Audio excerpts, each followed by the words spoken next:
Good evening, and thank you for joining us tonight for our third and final session on understanding loss and its impact on our lives with our grief recovery specialist, Jackie Simpson from Huron Hospice. First of all, I guess I should introduce myself again. I'm Janelle Reed. I'm a child support worker for Rural Response for Healthy Children. And tonight I'm here on behalf of the Huron County Youth Justice Committee, who is hosting this event for us this evening. We are a group of community partners that work with youth in the community. We get together on a quarterly basis with partners in the criminal justice system to talk about the trends that are happening with our youth in the community. We also get to organize events like this one and offer some education out to our community. So this evening, we are super happy to have with us Jackie Simpson again. If you have any questions throughout our time with Jackie this evening, please feel free to put those comments in either Facebook or YouTube. You can also send those questions to us anonymously at huroncountyyouthjustice@gmail.com. That'll be running across the ticker at the bottom if you need it throughout the session.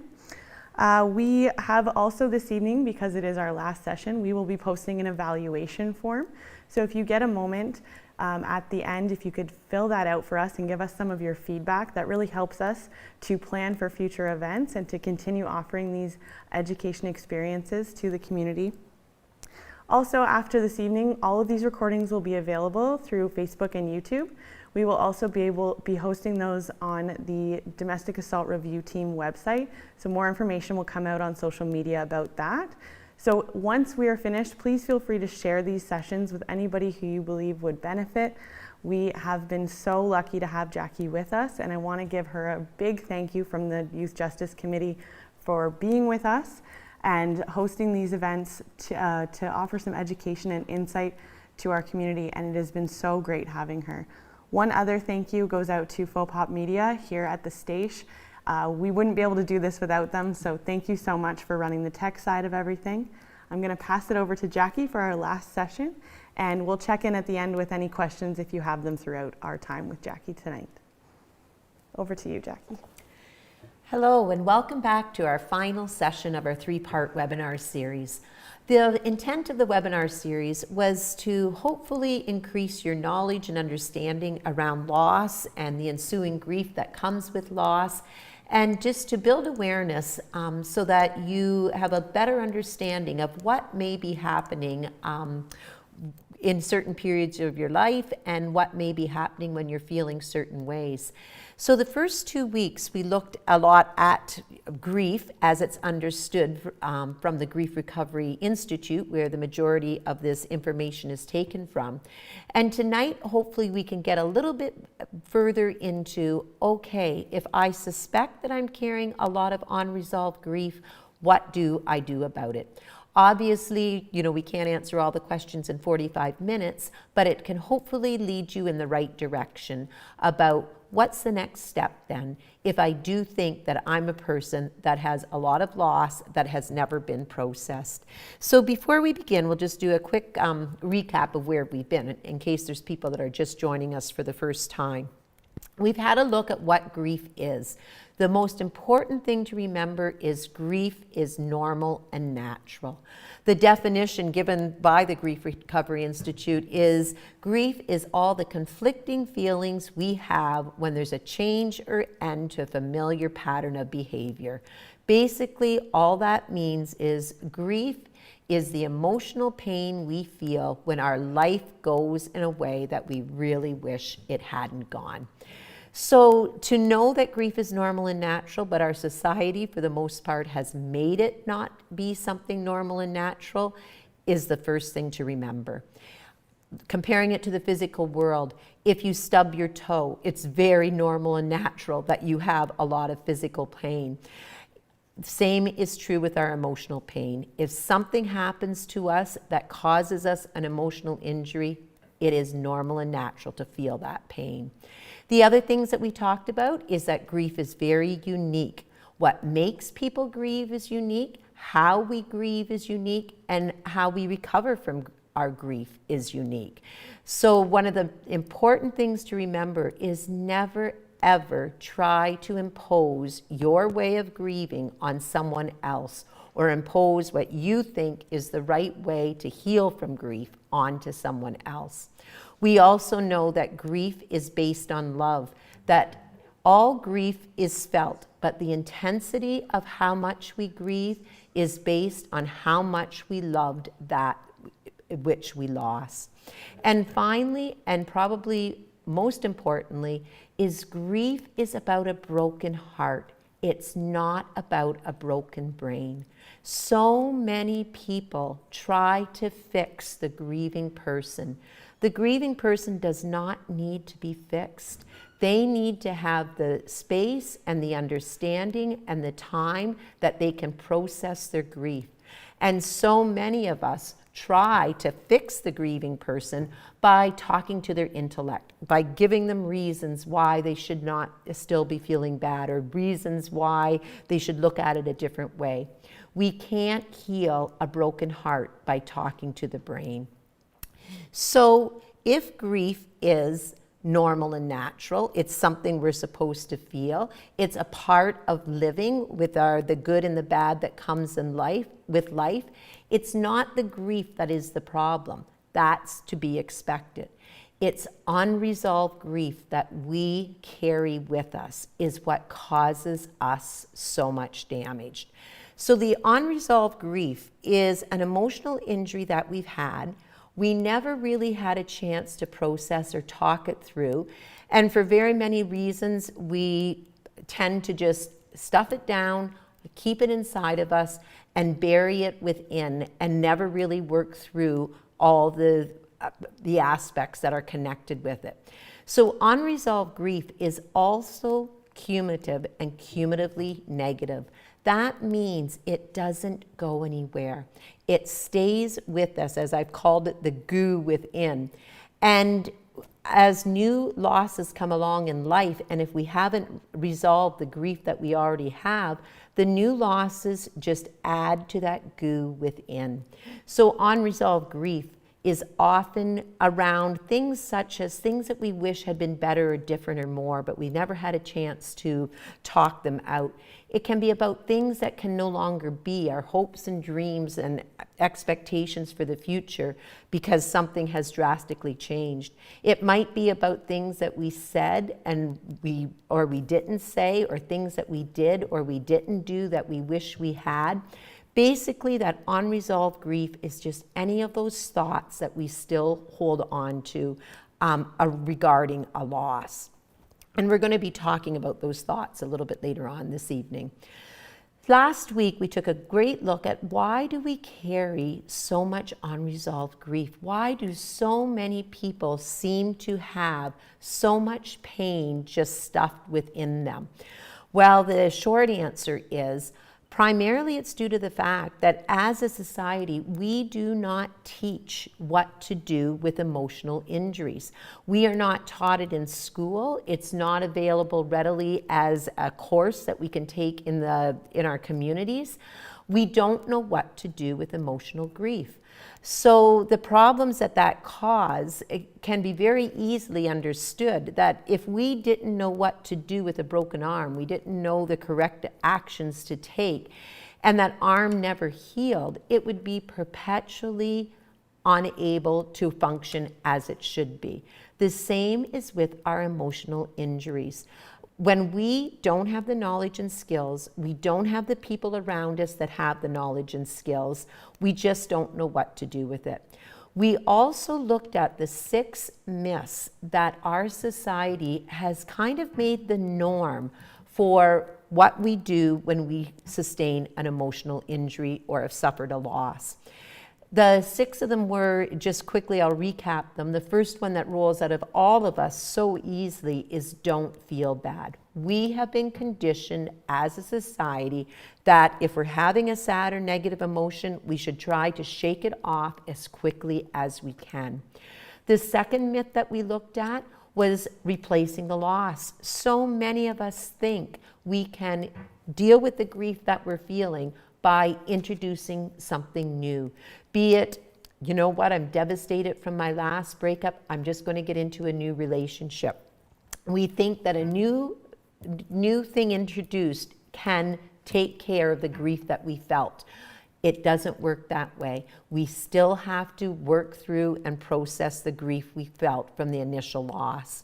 We also looked at the myth that so many of us hold about time heals. If we just give it time, this grief will go away. And we know that it might dull a little bit, but it never goes away. The next one we looked at is staying strong, and so many of us have to do that in our daily lives for our loved ones, just to be strong and keep things going. We looked at how we're encouraged to grieve alone. In this society, so many people are embarrassed to show their sad or negative emotions, so they end up hiding them. And the last one that we all tend to fall into is just keeping ourselves busy. Just get on with life, get busy doing the day-to-day stuff, which we have to do to an extent. But if I just keep myself busy, I don't have to think about the pain. So those myths, which we have grown up to believe these are good and these are good strategies for dealing with emotional pain, actually have the opposite effect. They end up causing us to bury our grief and hold it within ourselves instead of processing it. And then, of course, we've already touched on how those people that we often go to first, our friends and our family, they so often don't have the knowledge or the understanding of what to do to support a person who is grieving. We talked about the 141 comments that a person is probably going to hear from their loved ones or friends, and how only 19 of them actually help a person process. So there's a lot of reasons in our North American society why there are so many people that are carrying such a load of unresolved grief. And basically this affects us by, and we'll take a quick look at this slide again, we begin to feel like we are carrying the weight of the world on our shoulders. All the energy that we have is going into just getting through the day. We have none of that energy. If you look at the person on the left, we have none of that energy that we can use for the positive things in our life, for our relationships, for our jobs, for our enjoyment and our hobbies. All of our energy goes into just getting through the day. That's when I said that is when you reach the flat lining of your emotional health, where the world seems just blah. And it's very, very exhausting to work at that, to function at that level, and it drains you of any spark that you have whatsoever.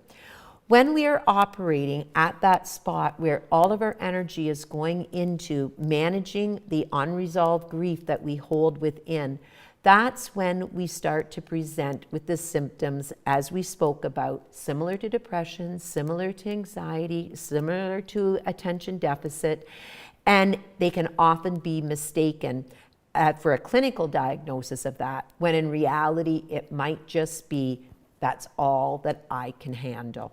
So when we look at unresolved grief, we know all these things about it. When you're that person at the right hand of the screen, unresolved grief, if you're carrying a lifetime of unresolved grief, it's going to affect you across all your domains. It affects you socially, emotionally, intellectually, physically. There's more and more studies coming out all the time proving the link between our emotional pain and our physical health. People that carry a lot of emotional pain can develop things like irritable bowel, Crohn's disease. They've linked it to heart disease. They've even linked it to cancer. Because when we are not functioning our best in any of these domains, it has a direct effect on the other domains. So unresolved grief is not something that we should just suck up and say, you know what? Lots of people carry it. True, but lots of people also may not be living the healthiest lifestyle as they can. Unresolved grief certainly does not allow us to be at our best in the learning environment, emotionally, or even in how we're interacting with our friends and family. If we have that much grief within us, it can lead us to not to be able to perform at the way that we should be able to perform. So many students at school, when I was in the education system, were at such a disadvantage because of the pain that they were keeping tucked inside of them all day, where their energy was going and there was nothing left for the learning environment. Unresolved grief can present itself as aggression. It can present itself as depression. At its worst, it can lead to a suicide. It can lead to substance and alcohol abuse. It really, really has a huge impact on our ability to form healthy relationships, because we have so much turmoil within ourselves. We cannot give our best to the new people that come into our life. So as I said, unresolved grief is certainly something that can't be just shrugged off, or it shouldn't be something that's just shrugged off because of the damage it can do. So when we're walking around feeling like the person on the right, all of our energy is just going in to get through the day-to-day tasks that we have to get through. It is exhausting to operate like that. Even more exhausting when we're pretending that we're fine when we're really not. We said last week that one of the biggest barriers to being able to heal from emotional injury is that incongruence between what we're feeling inside and what we're presenting to the world. So when we fall into that trap that I go to school, I go to work, when I'm out, in public, that I'm always putting on that happy face, I have that guard up that I'm fine, that is robbing you of substantial amounts of energy. So the human body can only operate like that for a set period of time, and then you need a break, because it's like working extremely hard physically and you eventually need to take a break to rest. The same is true when we're carrying so much emotional hurt within us. So we turn to something that was coined again by the Grief Recovery Institute as short-term energy relieving behaviors. That means the following things are just a sampling of some of the things that we use to give ourselves the mental break from the pain that we'd like to forget. The first one that comes up, which is a really common one, is food. Sometimes when you are racked with a lot of internal anguish, it just feels good to go get that tub of ice cream and sit there. And while you're eating that tub of ice cream, you can kind of zone out and forget about things.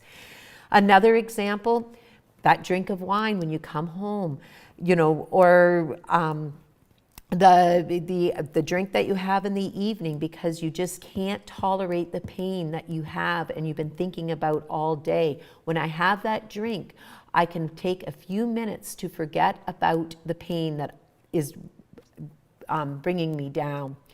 Anger and bullying. This is an interesting one. Often this energy, this negative energy that we have inside of us, bubbles up as anger, and it can be lashing out at other people. Probably the time that I learned this best was with one of my daughters, and she was in grade 8 at the time and had just moved school communities, and that's a really tough time to move from one school to the other.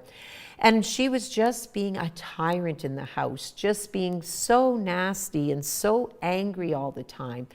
And I remember going up to her bedroom, and she was curled up on her bed, and I went up there and I said, honey, I said, what's going on? Why are you so miserable? And her words, which I'll never forget, she says, it hurts less to be angry than it does to be sad. And I thought, that is so true, that it is less hurtful to be angry than it is to be sad. So often when we see people lashing out in anger, we have to ask ourselves, is there perhaps a lot of hurt underneath that anger?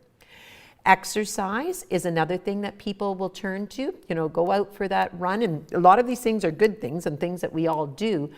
But it becomes a problem when we do these activities instead of processing what is hurting within.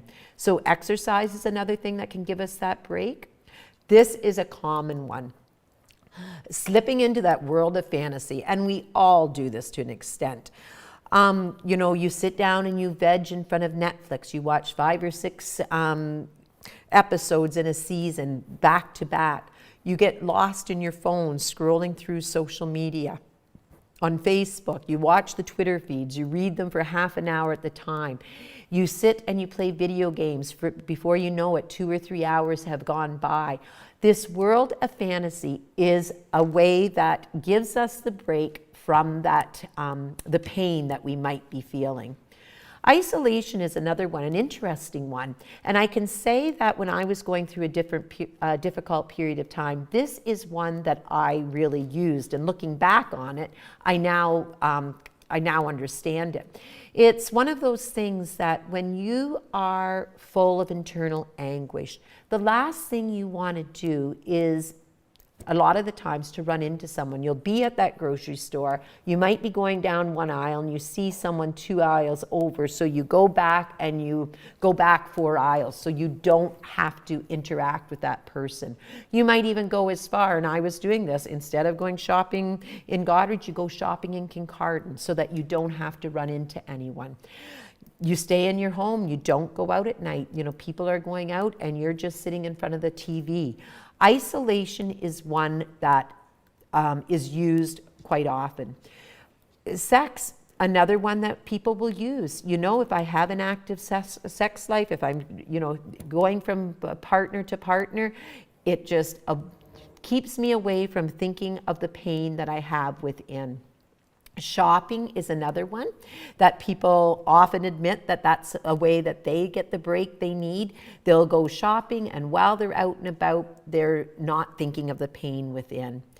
And the last one listed in this sampling is workaholism. I'll throw myself into my work. I'll work day and night. If I'm working, I don't have time to think of anything.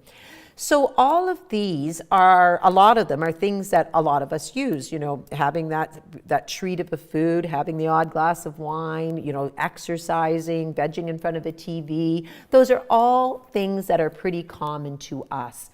Like I said, the problem comes when we use these things instead of processing the pain within.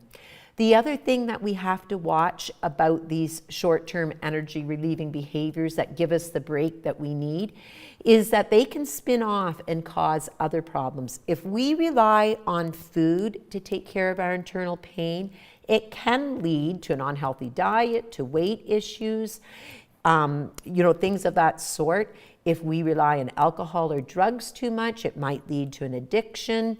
If we rely on shopping, it might lead to credit cards being, racked up. The workaholism might lead to time away from the family. So there's a lot of spin-off negative things that can happen if we rely too heavily on these short-term energy relieving behaviors.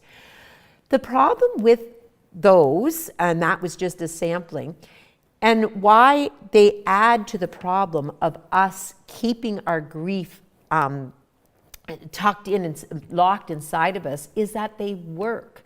So that's why we do them, because they do work. They take our mind off our pain for a while.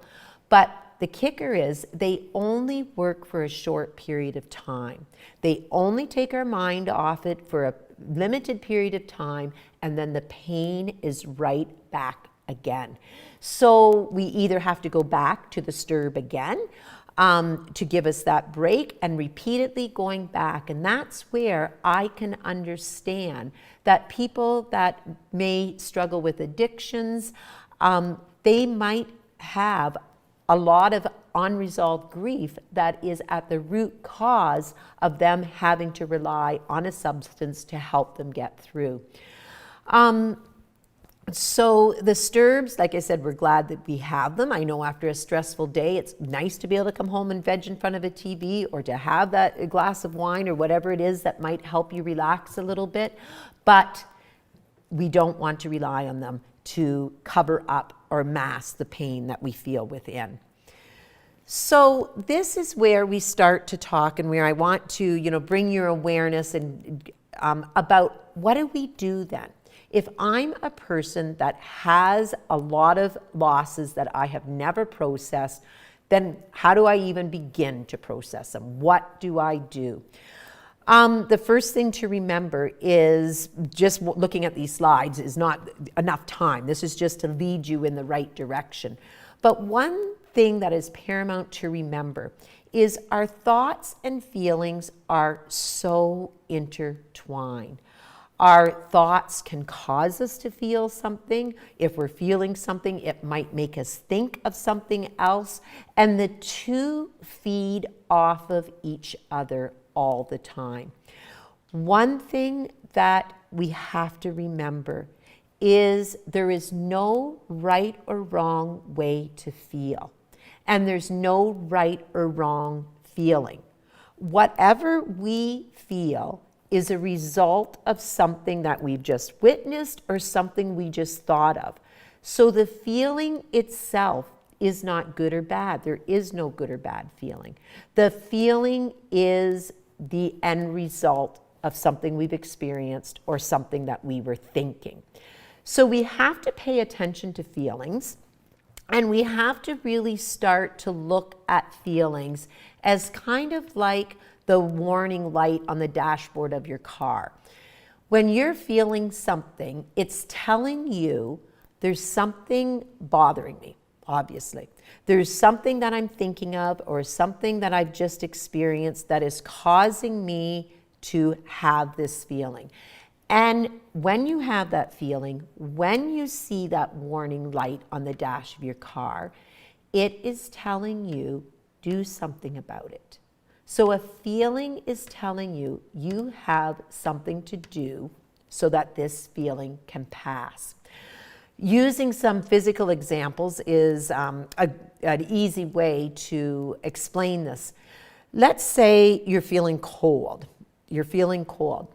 So you take the corrective action, you go to your room, you get a sweater, you put it on, you're no longer cold, that feeling passes.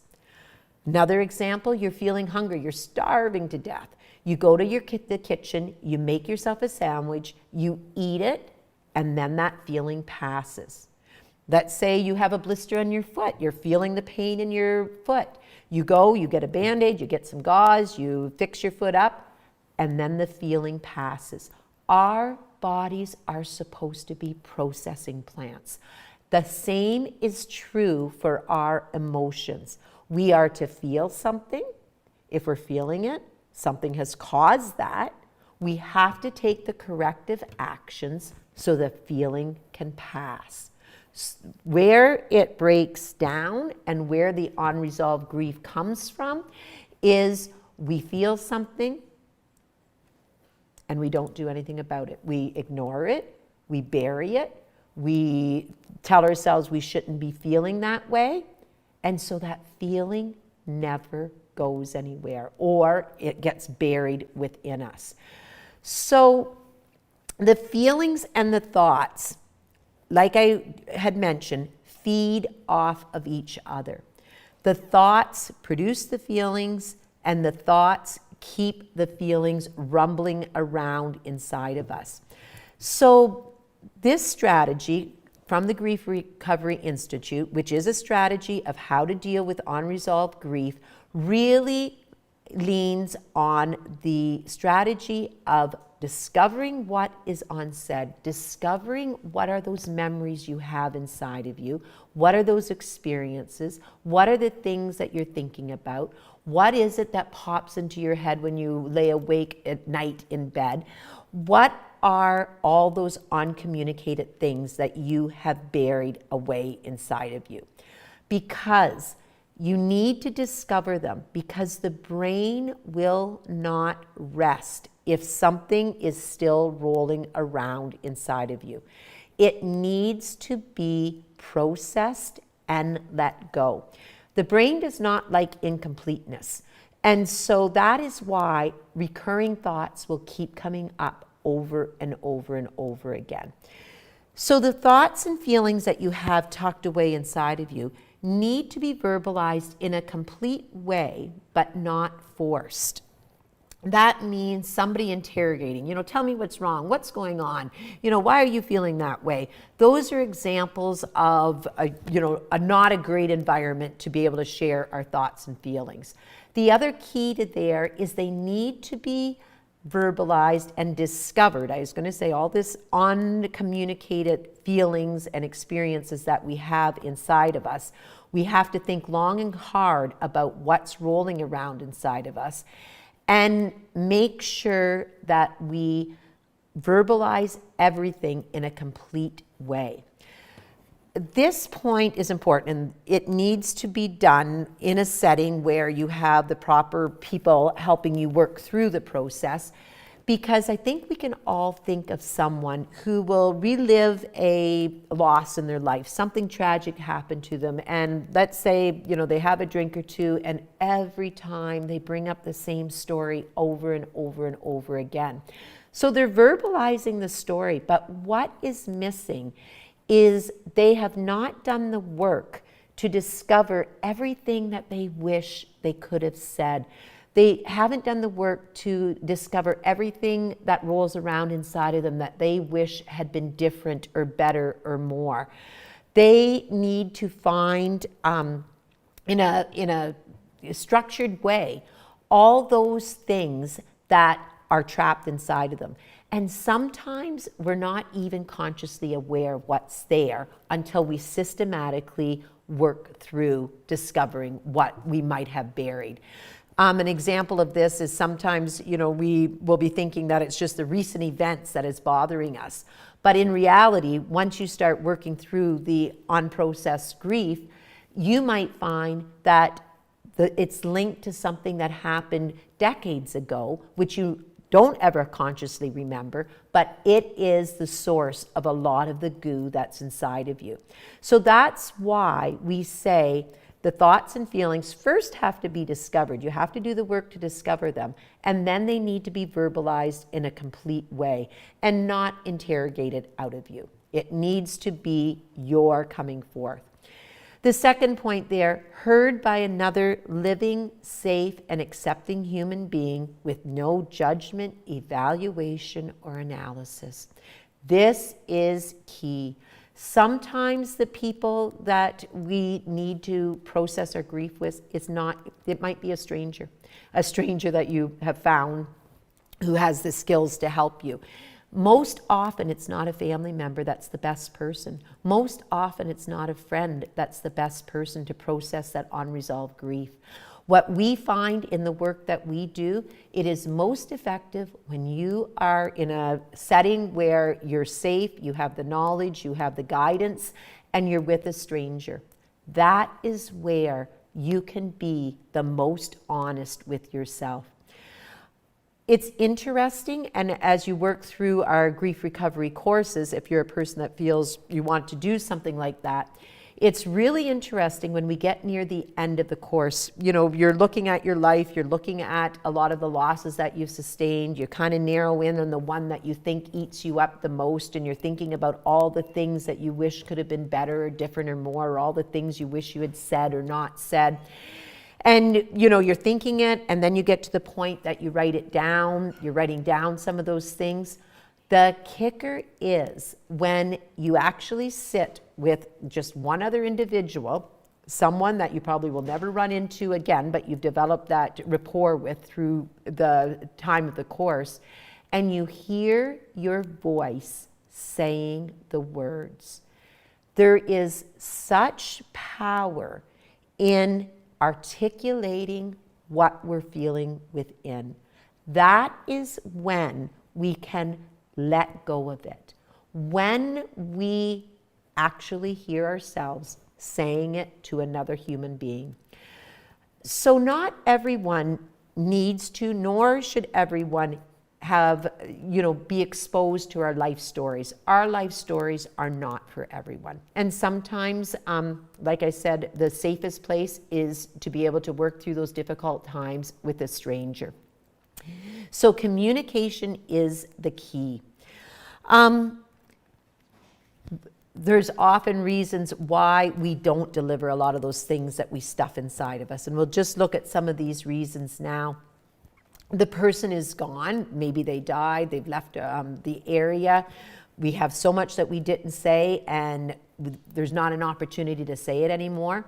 Maybe the person doesn't allow us to, that they're still there, and we have so much turmoil inside of us, but just to say it to that person would just make matters worse. So we know that we can't go there. We can't say what we would like to say.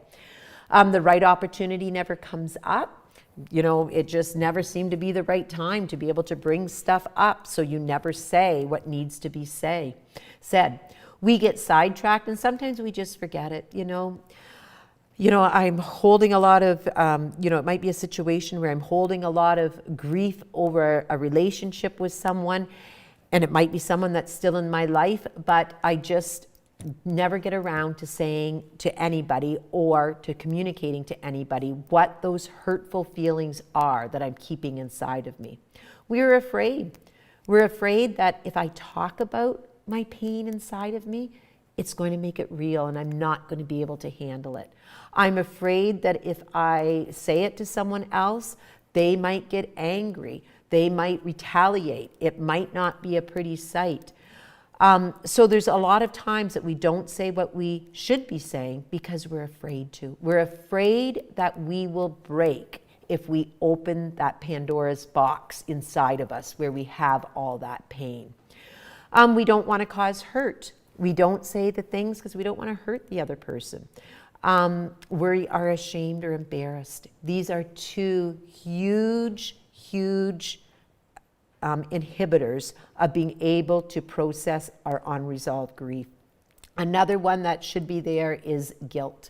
We're feeling guilty about something, we're ashamed, we're embarrassed, and that's why we don't talk about it. That's why we don't say anything.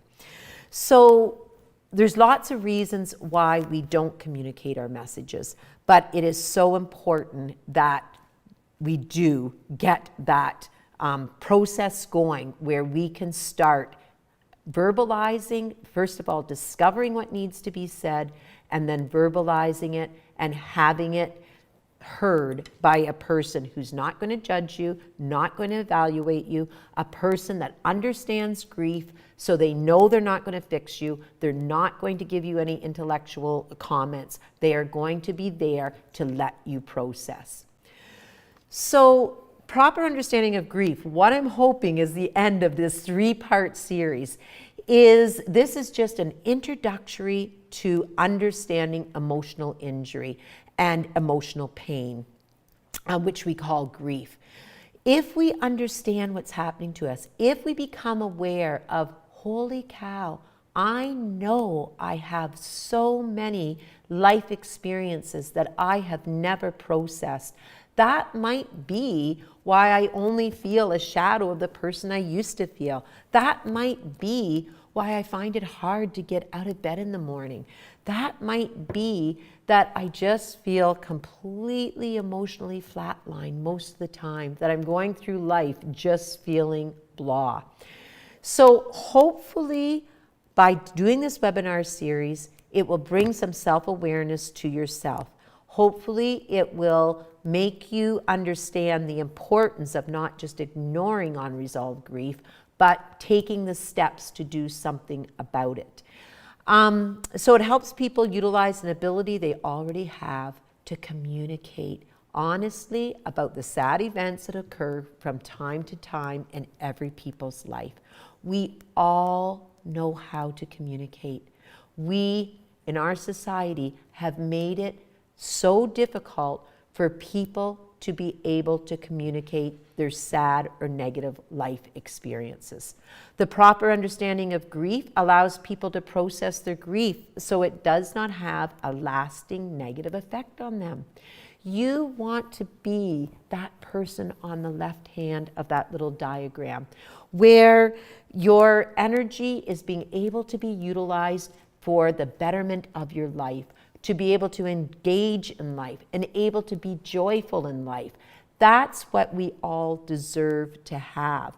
It is no fun. We do not want to go through life burdened down, feeling that goo as that huge heaviness within us. So it's true, we can't control what happens to us in life, but we can control what we do with it. So going back to that example of when we feel cold, we have a feeling, we take corrective actions, and then the feeling can pass. So what you have to be able to do is take those corrective actions. Just like when you have that broken arm, the corrective actions are taken of making sure it gets set, the bones are set properly, that it's casted, so that arm can heal in a healthy way and you can have full use and enjoyment of it again. The same is true for your unresolved grief. You have to take the corrective actions. So the end goal of taking the corrective actions is you will be able to enjoy all of these things. You'll have strength and resiliency. Your problem solving and coping strategies will be better. You'll have improved job and academic performance. Hopefully, if it's not clinical depression or anxiety, it will alleviate those symptoms that mimic depression and anxiety. You'll have reduced emotional pain and suffering. You won't have to rely on those STIRBs as often. You'll have improved communication within your families. You will have avoidance of destructive behaviors. And the big one, you'll be able to have healthy, loving, happy relationships. Because that old thing that we say, you bring your baggage from one relationship to the other, that is what they're referring to. All those life experiences that we haven't processed. So there is so many reasons why you want to attend to your emotional health. It's the same reasons of why we want to attend to our physical health, because it allows us to live a healthy, joy-filled life. So the greatest gift you can give yourself and your children is not protection from change, loss, pain, or stress, but the confidence and the tools to cope and grow with all that life has to offer them. I think that quote is a great way to wrap up our 3 nights together. I want to personally thank you for those of you that have tuned in. I feel passionate about this because I feel it is a crime when there are so many people out there who are just a shadow of the person that they are meant to be. So on that note, I'll just put this up briefly. You can just Google the grief recovery method. That is where you can get good information on what is available out there based on the information that I've used in this webinar series. You don't necessarily need the web address. If you just Google grief recovery method, it will come in. I have an email that if you have any questions or want follow-up, you can certainly feel free to this webinar series, feel free to contact me through the email. And of course, across our headers, the banner that's been going across for our courses that run in Huron County, if you want to take part in the Huron Hospice courses, you simply call Huron Hospice. And that would be the next step, the next logical follow-up to this webinar series, is if you think, yeah, I know I have something, I know I'm weighed down, I want to take the corrective actions, then investigating one of these 3 options, you can look at the grief recovery method, you can look at what's being offered in Huron County through Huron Hospice, or you can contact me, and they're all good sources. So on that note, I personally want to thank Janelle for organizing, inviting me to be part of this webinar series. I thank you from the bottom of my heart, and also to everyone here at the station, they've been awesome to work with and cannot speak highly enough. So thank you, everyone, and I hope that you have a little bit more awareness of loss and its impact on your life. Thank you so much, Jackie. That was an incredible 3-part session. We do have a couple questions for you this evening before we totally wrap up. So someone is wondering, what if you don't have a good support system to help you through unresolved grief? There's a lot of responses that they're getting, like you have to be strong, you have to get over this, or just think of how lucky you were to have that person. So what is something we could give for this person tonight? So I would highly recommend in a case like that to hook into one of our grief recovery courses. And like I said, I offer some personally. You can do them one-on-one. You can do them in a group setting. It's funny, the people that do them in the group settings through Huron Hospice often find them, you know, incredibly, an incredible experience because you're with other people. So I would definitely, sorry about this.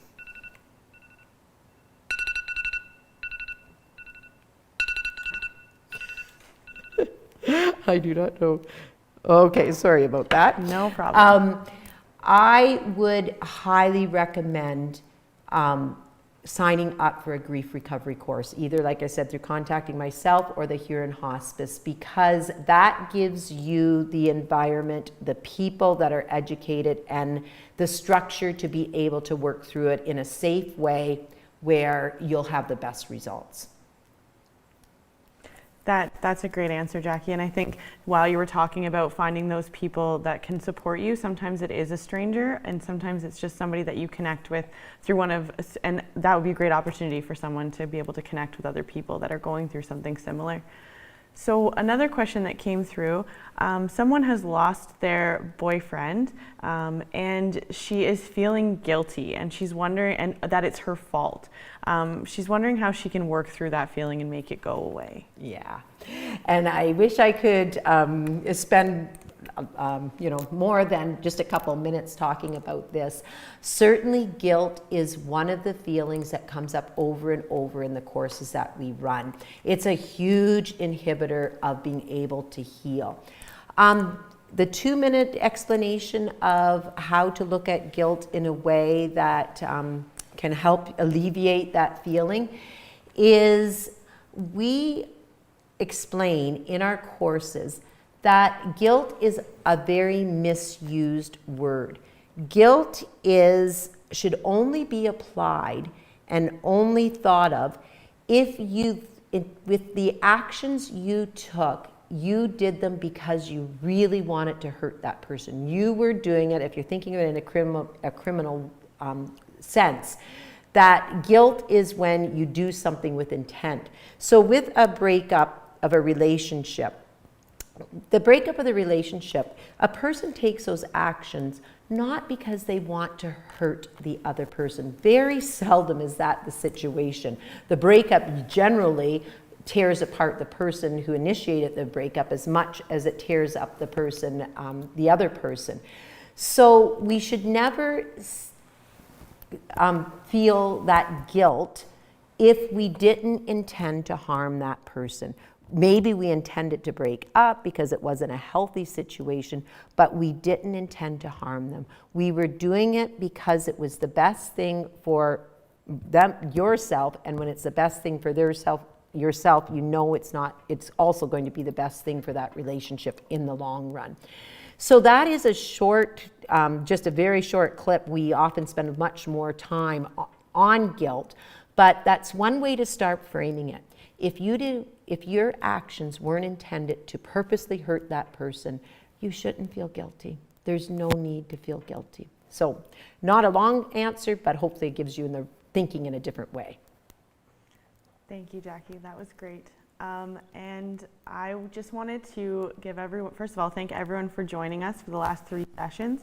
And if you found these sessions as educational and helpful as I did, I hope that you share them with the people in your life that you feel would benefit from this. So feel free to share the links that we've provided. And also, if you could take a little bit of time to provide some feedback to the Youth Justice Committee on our event tonight so that we can continue to offer events much like this one, that would be wonderful. The link is provided in the comments section on both the streaming sites right now, and we will provide that in a Facebook post as well moving forward so that you're able to access that. But we would love to hear from you about how you felt this evening, these last 3 sessions went. And before we close out, I just once again want to thank Jackie Simpson for joining us. It has been incredible learning from you, Jackie, and we are so lucky to have someone in our community with the knowledge that you do and that you were able to share that with all of us. So on behalf of the Youth Justice Committee, thank you so much for joining us for these sessions. And once again, we want to thank the Stage and Faux Pop Media for hosting us and running the tech for us, because I don't believe we'd be able to do it without them. So thank you so much. Thank you, Jackie, and I hope everyone has a good evening. Yeah. Good night.